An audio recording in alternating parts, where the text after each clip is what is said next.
नमस्कार, स्वागत है आप सभी का राव स्टडी सेंटर के ऑनलाइन चैनल में।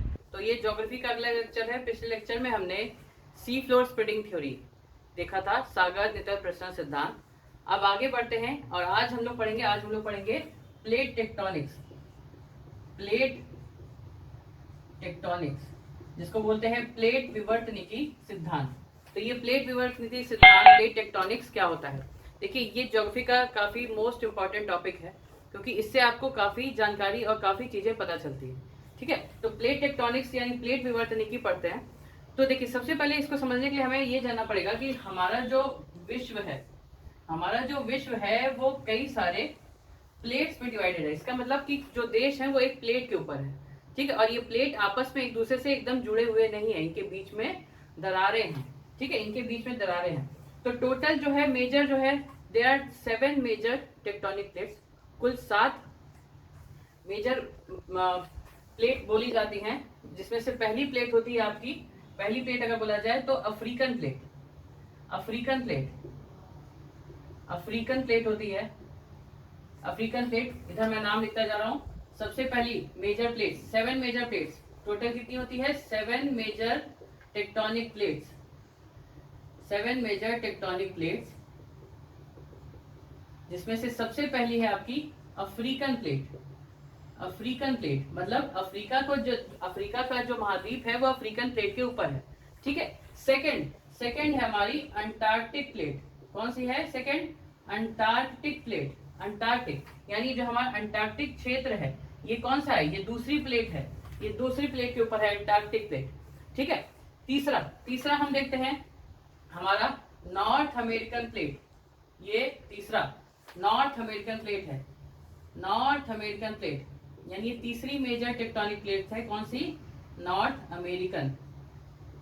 ये प्लेट क्या होती है? प्लेट मतलब जिसके ऊपर महाद्वीप स्थित है, जिसके ऊपर महाद्वीप बना हुआ है, उसको क्या बोलते हैं? उसको बोलते हैं एक प्लेट। ठीक है, तो ये है आपकी नॉर्थ अमेरिकन। इसी तरह नीचे है आपकी साउथ अमेरिकन प्लेट। कौन सी है ये? South American plate. ठीक है। पांचवी है आपकी यूरेशियन प्लेट। पांचवी प्लेट कौन सी है? Eurasian plate.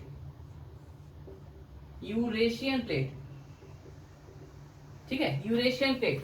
छठी प्लेट है आपकी इंडो ऑस्ट्रेलियन प्लेट। सिक्स्थ है आपकी इंडो ऑस्ट्रेलियन प्लेट। ठीक है। और सातवीं बोली जाती है आपकी ये पैसिफिक प्लेट। कौन सी प्लेट है? सातवीं पैसिफिक प्लेट। तो अगर आपसे एग्जाम में क्वेश्चन पूछा जाए कि कौन कौन से मेजर प्लेट्स हैं, कौन सी मेजर टेक्टोनिक प्लेट्स हैं, तो पहली टेक्टोनिक प्लेट कौन सी है? African tectonic plate. ये पहली है। दूसरी कौन सी है? Antarctic plate. तीसरी कौन सी है? North American plate. चौथी कौन सी है? चौथी साउथ अमेरिकन। पांचवी यूरेशियन। पूरा यूरोप और एशिया जो है वो एक ही प्लेट के ऊपर है, उसको यूरेशियन प्लेट बोलते हैं। छठा है इंडो ऑस्ट्रेलिया। इंडिया ऑस्ट्रेलिया का जो क्षेत्र है वो छठी प्लेट है। और सातवां हमारा पैसिफिक प्लेट यानी प्रशांत महासागर जिसके ऊपर है, वो हमारी सातवीं मेजर टेक्टोनिक प्लेट्स है। अब ये जो मेजर टेक्टोनिक प्लेट्स हैं, ये क्या होती है? ये मूवमेंट करती है आपस में। ठीक है। और मूवमेंट किस वजह से करती है? क्योंकि एस्थनोस्फीयर में दुर्बलता मंडल पे क्या चलता है? कन्वेक्शनल करंट चलते हैं। ठीक है। इस टेक्टोनिक प्लेट्स की आपकी एक इमेज भी आ रही होगी स्क्रीन पे, उसको देख लीजिए अच्छे से। ये 7 मेजर टेक्टोनिक प्लेट्स का इमेज है। ठीक है। आपको इसमें इंडियन प्लेट दिख रही होगी, पैसिफिक प्लेट भी दिख रही होगी। ठीक है। तो अब आगे बढ़ते हैं। अब ये प्लेट्स करती क्या है? इन प्लेट्स का क्या कार्य होता है? इसका क्या यूज होता है? तो ये जो प्लेट्स होती है बेसिकली ये हमारी इस्तेमाल की जाती हैं। ये प्लेट्स जो होती हैं, इन प्लेट्स में क्या होता है? मूवमेंट होता है। मूवमेंट क्यों होता है? क्योंकि दुर्बलता मंडल पे संवहनी धारा यानी कन्वेक्शनल करंट फ्लो होती है। ठीक है। तो यदि मान लीजिए अगर दो प्लेट है, हम कंसिडर करते हैं दो प्लेट। जैसे ये हो गई आपकी, मान लीजिए नॉर्थ अमेरिका की प्लेट, और इधर कौन सी हो गई? पैसिफिक की प्लेट। अब ये नॉर्थ अमेरिका और पैसिफिक की जो प्लेट है, इनके नीचे कन्वेक्शनल करंट यानी संवहनी धारा अगर इस तरह से चल रही है, तो ये दोनों प्लेट को क्या करेगी? आपस में एक दूसरे की तरफ ढकेलेगी। इनके नीचे की समनी धारा अगर एक दूसरे की दिशा में ही चल रही तो दोनों प्लेट आपस में क्या करेंगी, टकराएंगी। ठीक है, दोनों प्लेट आपस में टकराएंगी।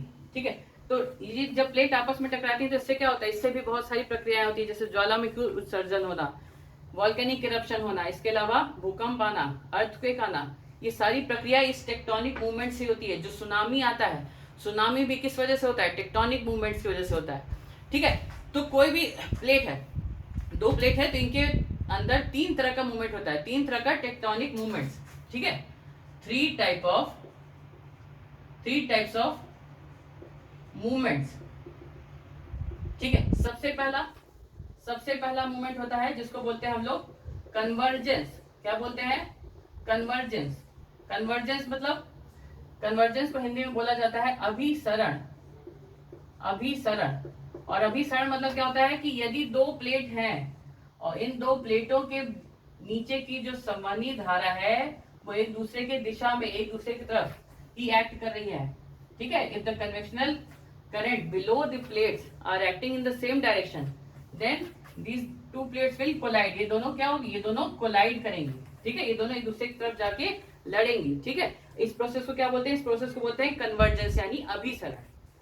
दूसरा मूवमेंट जो होता है उसको बोलते हैं क्या, उसको बोलते हैं डाइवर्जेंस।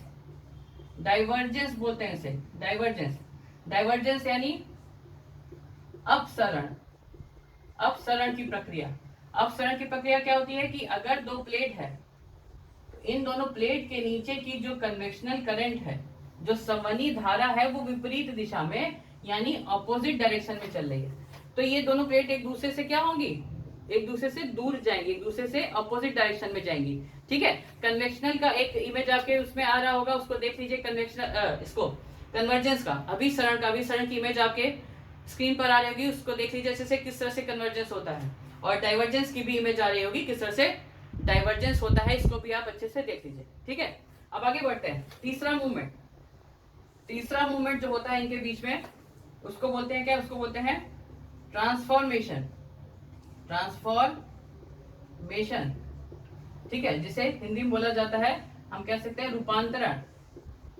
ठीक है, ट्रांसफॉर्मेशन कैसे होता है कि मान लीजिए यदि ये दो प्लेट है, अब इसके नीचे की समनी धारा इसको इधर ढकेल रही है और इसके नीचे की इसको इधर ढकेल रही है, मतलब दोनों किस डायरेक्शन में, एक ऊपर जा रहा है, एक नीचे की तरफ जा रहा है। ठीक है, तो मूवमेंट कुछ किस तरीके से होता है, मूवमेंट कुछ इस तरीके से होता है, इस तरीके से इसमें मूवमेंट होता है ट्रांसफॉर्मेशन में। ठीक है, दिख रहा होगा आपको, इस तरीके से मूवमेंट होता है। अभिसरण में, कन्वर्जेंस में इस तरीके से मूवमेंट होता है। ठीक है, अपसरण में इस तरीके से मूवमेंट होता है, दोनों एक दूसरे से अपोजिट जाती है। ठीक है, तो ये तीन टेक्टोनिक मूवमेंट्स होते हैं, कन्वर्जेंस यानी अभिसरण, डाइवर्जेंस मतलब अपसरण, और ट्रांसफॉर्मेशन मतलब रूपांतरण। ठीक है, अब एक एक करके हम देखते हैं कि कन्वर्जेंस की प्रक्रिया में क्या होता है, डाइवर्जेंस की प्रक्रिया में क्या होता है और ट्रांसफॉर्मेशन की प्रक्रिया में क्या होता है। ठीक है, लेकिन उससे पहले हम आपको एक चीज बतानी पड़ेगी कि जो प्लेट्स होती हैं, तो दो तरह की प्लेट्स होती हैं। ठीक है, प्लेट्स दो प्रकार की होती हैं, टू टाइप्स ऑफ प्लेट्स होती है, दो तरह की,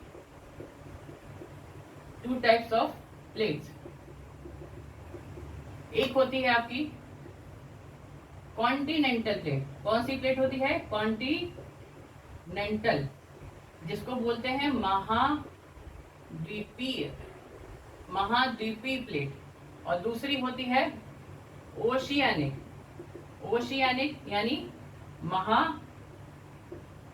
महासागरीय प्लेट। तो ये होती क्या है, कॉन्टिनेंटल प्लेट मतलब ऐसी प्लेट जिसके ऊपर कोई कॉन्टिनेंट है, जैसे ऑस्ट्रेलिया इंडिया कॉन्टिनेंट है, तो वो एक जिस प्लेट के ऊपर है वो कॉन्टिनेंटल प्लेट हो गई, यानी ऐसी प्लेट जिसके ऊपर क्या है, कोई कॉन्टिनेंट है। ठीक है, ये देखिए आपको बिल्डिंग, अगर ये बिल्डिंग बनाया हमने, बिल्डिंग समझ में आ रहा तो ठीक है, तो जिसके ऊपर क्या है, कॉन्टिनेंट है। कुछ प्लेट ऐसी होगी जिसके ऊपर क्या होंगे, जिसके ऊपर सागर होंगे, जैसे हमारी प्रशांत महासागर की प्लेट।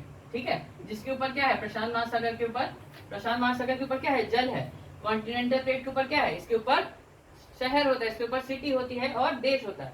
ठीक है, तो ये दो तरह की प्लेट होती है। ठीक है, जैसे आप इसमें देखिए, इसमें हम बता दें कॉन्टिनेंटल प्लेट कौन कौन सी है। अफ्रीकन, ये भी कॉन्टिनेंटल है, ये भी कॉन्टिनेंटल है, ये भी कॉन्टिनेंटल, ये भी कॉन्टिनेंटल और ये भी कॉन्टिनेंटल। ये जो हमारी पैसिफिक की प्लेट है, ये क्या है, ये ओशियानिक प्लेट है, ये महासागरीय प्लेट है।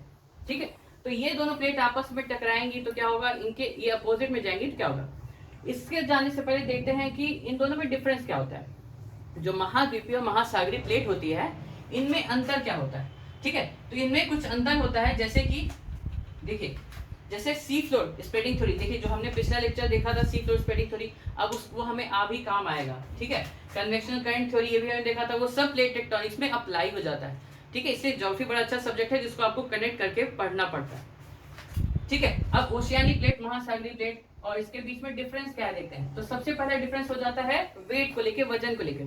तो भार जो देखा जाए तो कॉन्टिनेंटल प्लेट का जो वजन होता है, कॉन्टिनेंटल प्लेट का वजन वो कम होता है, यानी इट इज लेस वेट, ठीक। और इसका वेट क्या होता है, इसका वेट, इसका वजन ज्यादा होता है, यानी it is of more weight, ठीक है। इसका वजन ज्यादा क्यों होता है, क्योंकि सी फ्लोर स्प्रेडिंग थ्योरी में आपने देखा होगा कि सागर के जो नितल है वो निरंतर टूटते रहते हैं और नए बनते रहते हैं, ठीक है। इस वजह से लावा और मैग्मा जो बाहर आता है उनके साथ जो मिनरल्स बाहर आता है वही उसको प्लेट को वजनी बना देता है, भारी बना देता है, ठीक है। पहला डिफरेंस। दूसरा डिफरेंस क्या होता है कि कॉन्टिनेंटल प्लेट का जो घनत्व होता है वो भी कम होता है। घनत्व यानी डेंसिटी भी कॉन्टिनेंटल प्लेट की लेस होती है, और ओशियानिक प्लेट का घनत्व क्या होता है, ज्यादा होता है। ओशियानिक प्लेट का घनत्व ज्यादा होता है, यानी इसकी डेंसिटी क्या होती है, मोर होती है, ठीक है। तो वजन कम होता है कॉन्टिनेंटल का, ओशियानिक का वजन ज्यादा होता है। घनत्व कम होता है कॉन्टिनेंटल का, ओशियानिक का ये ज्यादा होता है, ठीक है। इसके अलावा मिनरल्स की बात करें, खनिज, तो कॉन्टिनेंटल प्लेट में खनिज जो है वो कम पाए जाते हैं, यानी मिनरल्स लेस होते हैं। और इसमें महासागरीय प्लेट में खनिज जो है वो क्या होते हैं, ज्यादा होते हैं, ठीक है। यानी इसमें मिनरल्स जो हैं वो मोर पाए जाते हैं। इसीलिए देखिए जो आपके ज्यादातर तेल होता है, ये सब होता है, ये समुद्र में ही पाया जाता है, क्योंकि समुद्र में फॉसिल फ्यूल्स ज्यादा होते हैं, उसी वजह से मिनरल्स और ये सब चीजें ज्यादा पाई जाती हैं। और इसके पीछे कारण सी फ्लोर स्प्रेडिंग थ्योरी भी है कि सागर के नितल जो है वो निरंतर टूटते रहते हैं, तो नीचे से खनिज जो है वो निरंतर बाहर आते रहते हैं, यानी ऊपर आते रहते हैं। तो ये डिफरेंस है कॉन्टिनेंटल प्लेट और ओशियानिक प्लेट में, ठीक है। फिर से एक बार देख लीजिए, कॉन्टिनेंटल प्लेट का वजन कम होता है, इसका वजन ज्यादा होता है, लेस वेट मोर वेट। इसका घनत्व कम होता है, डेंसिटी कम होती है, इसका डेंसिटी ज्यादा होती है। इसमें मिनरल्स कम पाए जाते हैं और इसमें मिनरल्स ज्यादा पाए जाते हैं। तो ये डिफरेंस हो गया आपका कॉन्टिनेंटल और ओशियानिक प्लेट का, ठीक है। क्योंकि अभी हम जब कन्वर्जेंस स्टार्ट करेंगे तो उस कन्वर्जेंस के प्रोसेस में देखेंगे कि ये दोनों प्लेट आपस में टकराती हैं तो क्या होता है, विपरीत दिशा में जाती हैं तो क्या होता है, ठीक है। तो आज हमने आपको बेसिक प्लेट टेक्टोनिक्स के बारे में बताया। अब अगले लेक्चर्स में जो है हम कन्वर्जेंस, डाइवर्जेंस और ट्रांसफॉर्मेशन, इसको थोड़ा डिटेल में पढ़ेंगे। किस तरह से ज्वालामुखी आता है कन्वर्जेंस की वजह से, किस तरह से सुनामी आती है, भूकंप आता है, ठीक है। तो तब तक के साथ हमारे साथ बने रहिए, हमारे वीडियोस को ज़्यादा से ज़्यादा शेयर करिए और पढ़ाई करते रहिए ताकि आपका पेपर एग्जाम अच्छे से क्लियर हो सके। और इस सेशन को जितना ज़्यादा से ज़्यादा हो सके शेयर करिए। तब तक के लिए धन्यवाद।